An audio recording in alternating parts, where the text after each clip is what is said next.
Hello guys, आप लोग कैसे हैं। कल हम लोगों ने पढ़ा था भारत वन एवं वन्यजीव अधिनियम संरक्षण के ऊपर। आज उसी कड़ी में आगे हम चलेंगे। वन संरक्षण।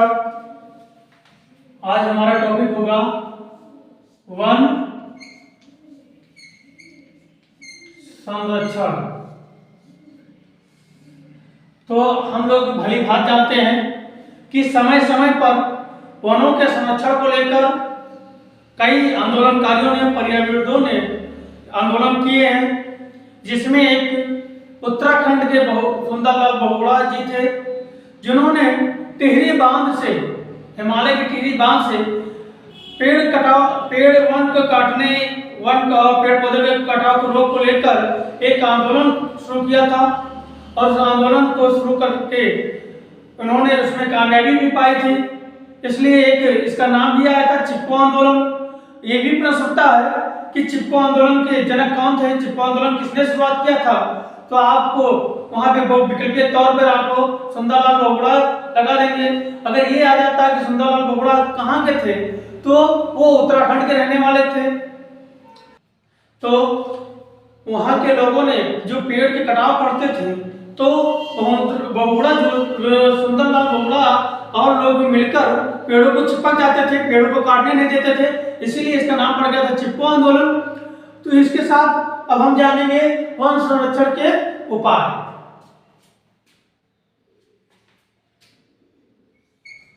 वन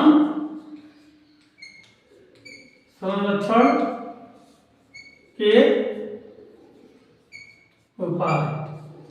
तो पहला हम लोग जानेंगे, सबसे पहला वनों को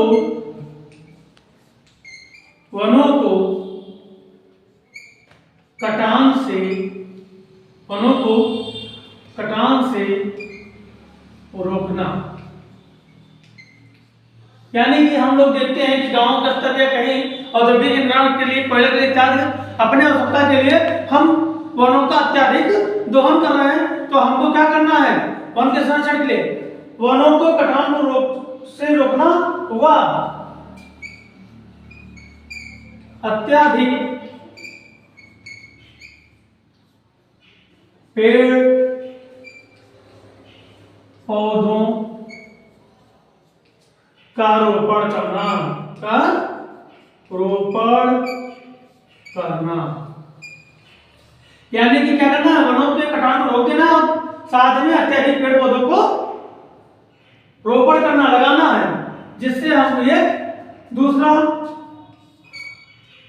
दुर्लभ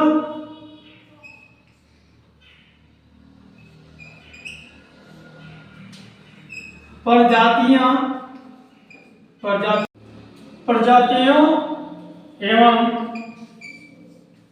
संकट ग्रस्त प्रजातियों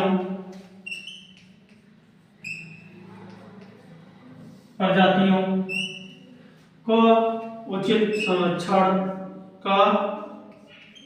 उचित संरक्षण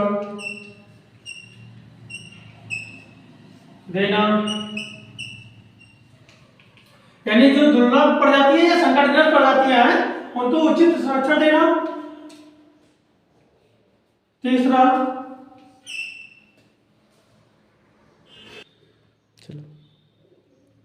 प्रमुख जातियों के निर्यात पर रोक लगाना। चौथा आता है कानून बनाकर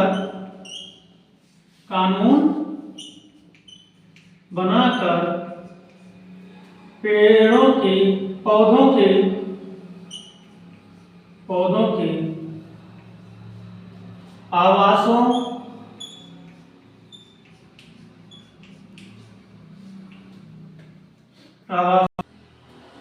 कानून बनाकर पौधों के प्राकृतिक आवासों, यहाँ एक शब्द लगा लिए, नहीं तो कंफ्यूजन हमेशा बनी रहेगी।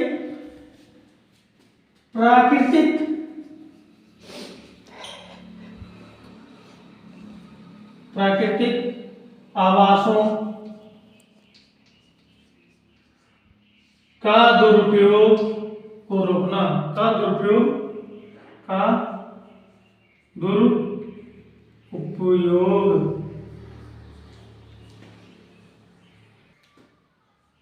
को रोकना।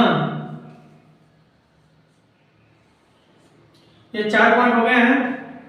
अगर नोट करना चाहते हैं नोट कर लें, स्क्रीनशॉट लेना चाहते हैं स्क्रीनशॉट ले लें, फिर हम लोग आगे बढ़ें। अब इसको मैं रख कर दे रहा हूं।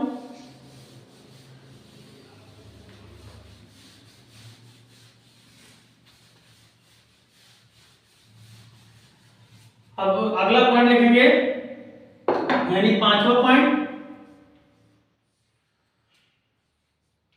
वन संरक्षण के लिए लोगों को जागरूक करके जागरूक व प्रोत्साहित जागरूक करके वन संरक्षण के लिए लोगों को समय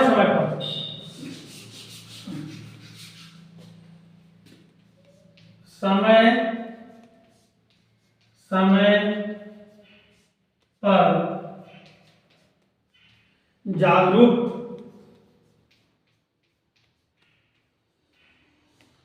करते रहना व प्रोत्साहित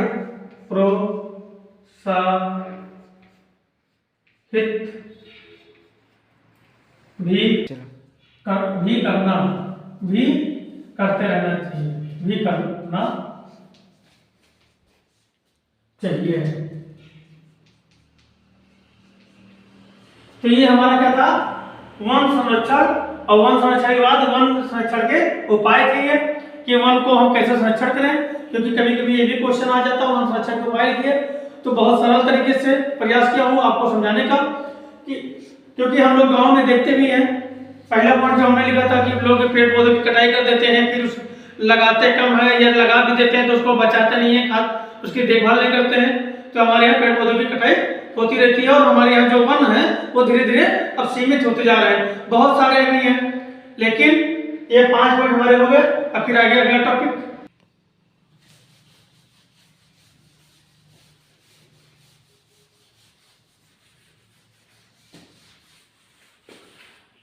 अब आता है वन के प्रकार।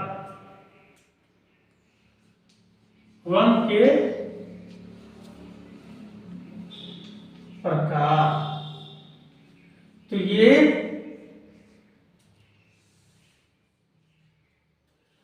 रक्षित वन,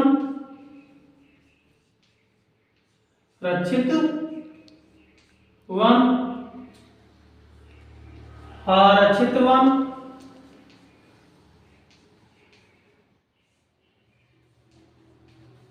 आरक्षित वन, तीसरा है अवर्गीकृत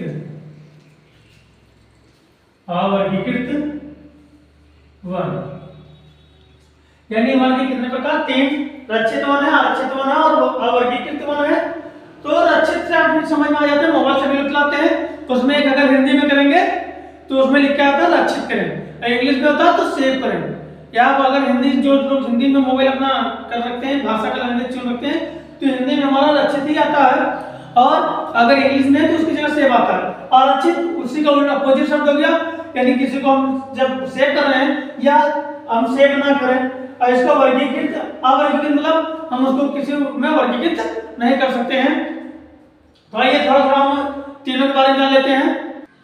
तो रक्षित वन के भारत में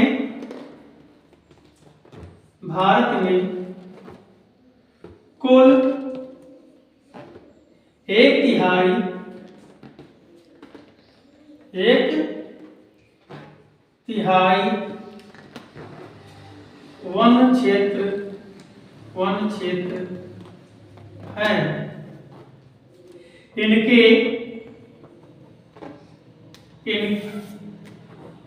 इसकी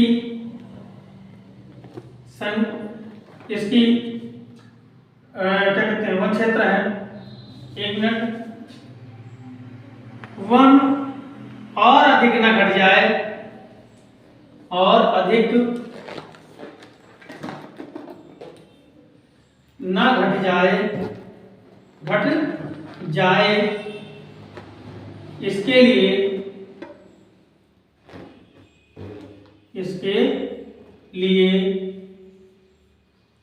सरकार ने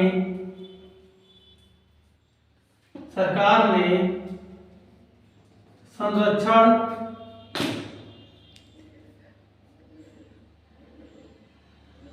दे रखा है।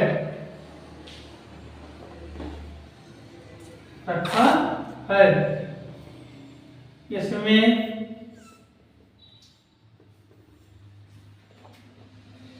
इमरती लकड़ी जैसे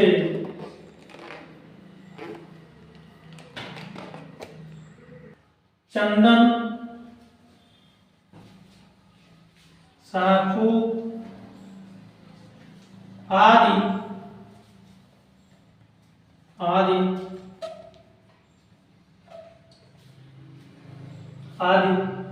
बहुत महंगे हैं।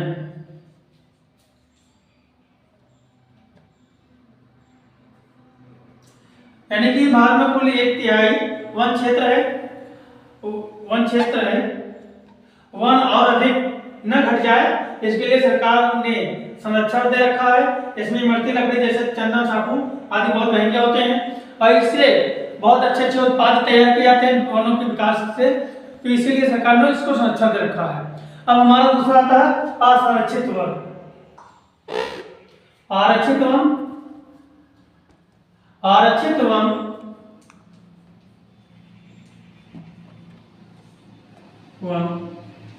पर केंद्र व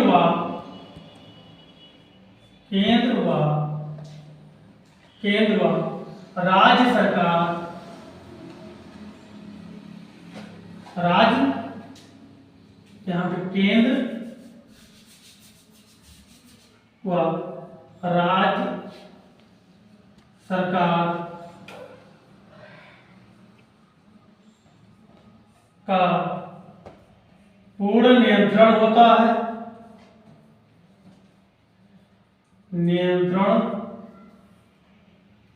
होता है। इसमें कोई भी शिकारी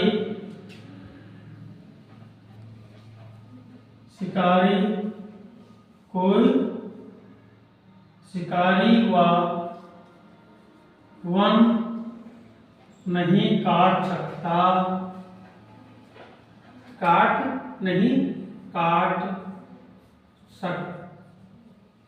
है। यानी इसमें कोई शिकारी नहीं जा सकता, वह वन भी नहीं काट सकता है। यानी ये पूर्णतः केंद्र सरकार और राज्य सरकार का आरक्षित, यानी कि आरक्षित होता है, यानी रिजर्व हो जाता है वो सिटी। और रिजर्व के लिए उसको एकदम रिजर्व कर लेते हैं, यानी कि वो एक क्या कहते हैं, एक रिजर्व में, देखो हिंदी नहीं आता है, तो रिजर्व हो जाता है। तो उसमें कोई ना शिकारी जा सकता, ना वन काटने। जैसे अपने यहाँ कई ऐसे स्थान है यहाँ पर एकदम रिजर्व है।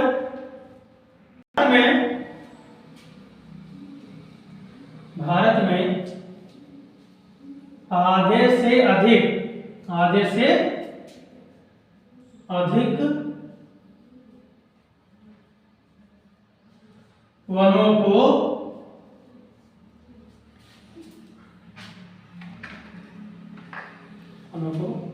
आरक्षित वन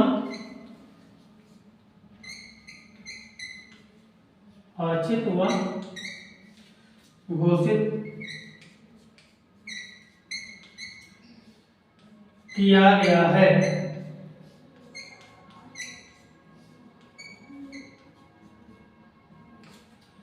इसके बाद एक आता है अवर्गीकृत, तो इसको अगर नोट करना है तो नोट कर सकते हैं, इसके बाद रख कर दें।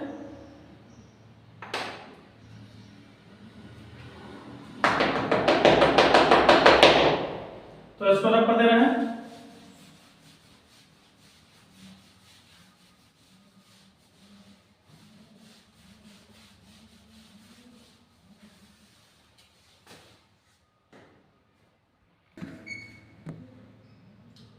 अवर्गीकृत वन वो वन होता है, वो वन होता है जो न रक्षित हो, न रक्षित हो, न रक्षित हुआ, वो वन होता है जो न रक्षित व आरक्षित हो, वह आरक्षित हो। यानी कि न ये रक्षित होता है न ये आरक्षित होता है, न रक्षित हुआ आरक्षित हो।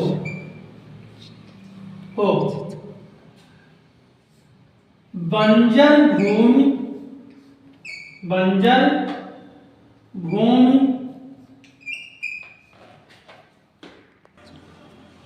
जो सरकार, निजी या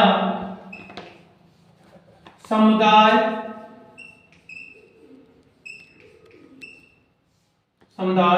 का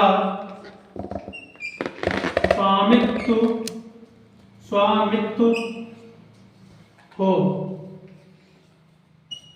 यानी अवर्गीकृत वन कौन होता है जब ना वो रक्षित हो ना वो आरक्षित हो, बल्कि जो बंजर भूमि होता है, बंजर वो निजी यानी व्यक्तित्व या समुदाय के बीच में हो या सरकार के उसमें हो, उसको हम क्या कहते हैं? अवर्गीकृत वन कहते हैं। स्वामित्व, समुदाय का स्वामित्व होता है, ये श्रेणी में आते हैं।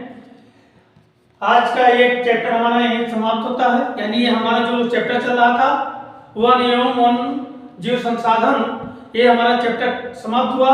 इससे 2-3 क्वेश्चन मिलते हैं आपको। इसमें आता आरक्षित वन हुआ, रक्षित वन बताइए, या अवर्गीकृत वन बताइए, या जैसे हमने पहले पढ़ा प्रत्यक्ष वन अप्रत्यक्ष वन का लाभ बताइए, या बाल परियोजना क्या है। साथ में हम लोगों ने संकटग्रस्त जानवरों के बारे में जाना। तो ये सारे क्वेश्चन ये चैप्टर आपके लिए महत्वपूर्ण था। आप इसको अच्छे से पढ़िए, जो समझ में आए कमेंट बॉक्स में अवश्य बताएं, लेकिन साथ में आपसे फिर अनुरोध है कि लाइक कमेंट अवश्य करें।